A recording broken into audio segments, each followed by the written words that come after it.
Salut, c'est Arnaud, bienvenue dans cette nouvelle vidéo, toujours tournée sur le management au quotidien. Et aujourd'hui, nous allons voir comment gérer les conflits au sein de ton entreprise.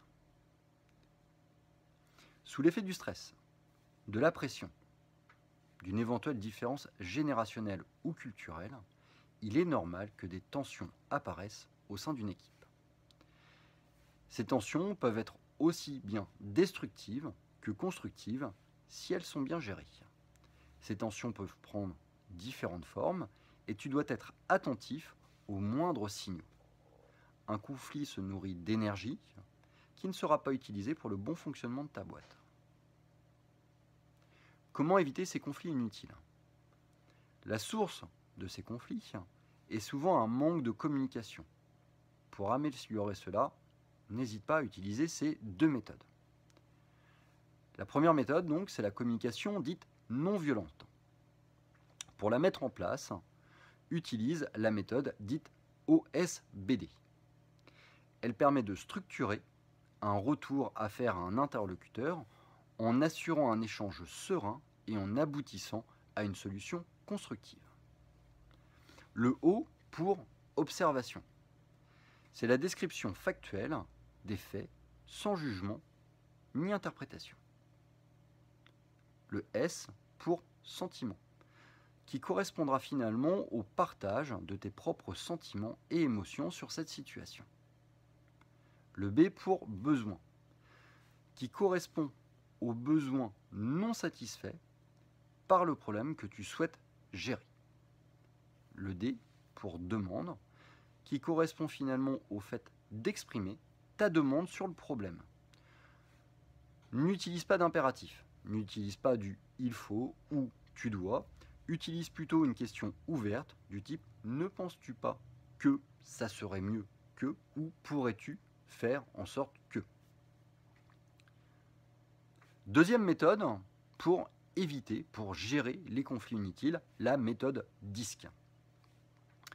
Les problèmes de communication viennent souvent d'une méconnaissance de l'autre. Et cette méthode te permettra de catégoriser ton équipe en 4 grands profils comportementaux, ce qui te permettra d'adapter ton dialogue en fonction du profil. Le premier profil que nous avons, c'est le profil dit bleu.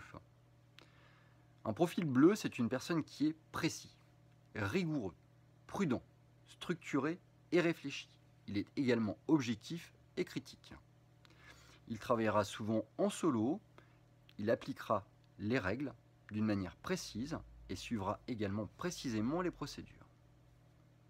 Le deuxième profil est le profil dit rouge.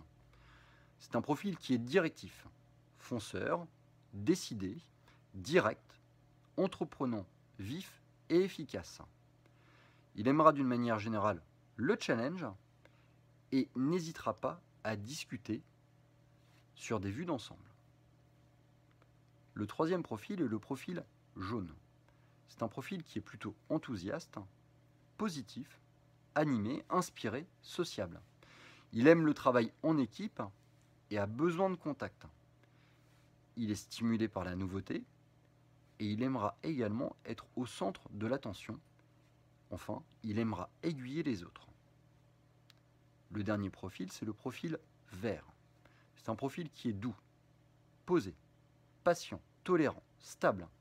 Il n'aime pas le stress ni les conflits. Il sera d'une manière générale tourné vers les autres. Comment gérer facilement ces conflits? La règle absolue pour gérer efficacement un conflit, c'est qu'il faut agir vite. Il faudra dans un premier temps les banaliser vis-à-vis de ton équipe. Comme ça t'est dit, c'est des choses qui arrivent très fréquemment au sein d'une équipe pour les raisons qu'on a évoquées plus haut.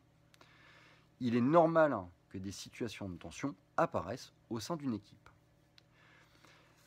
Tu devras avoir une sorte de rôle de démineur. Tu te mets autour d'une table et tu entames la discussion. Essaye de la mesure du possible de prendre une attitude qui reste ludique malgré la situation critique que tu es amené à gérer. J'espère que cette vidéo t'aidera à gérer au mieux les conflits qui vont sûrement apparaître au sein de ta pharmacie, au sein de ton équipe. N'hésite pas à t'abonner à cette chaîne pour avoir du contenu, un contenu utile, nécessaire pour mieux développer ta boîte, améliorer ton sens du management. Je te dis à très bientôt pour une prochaine vidéo.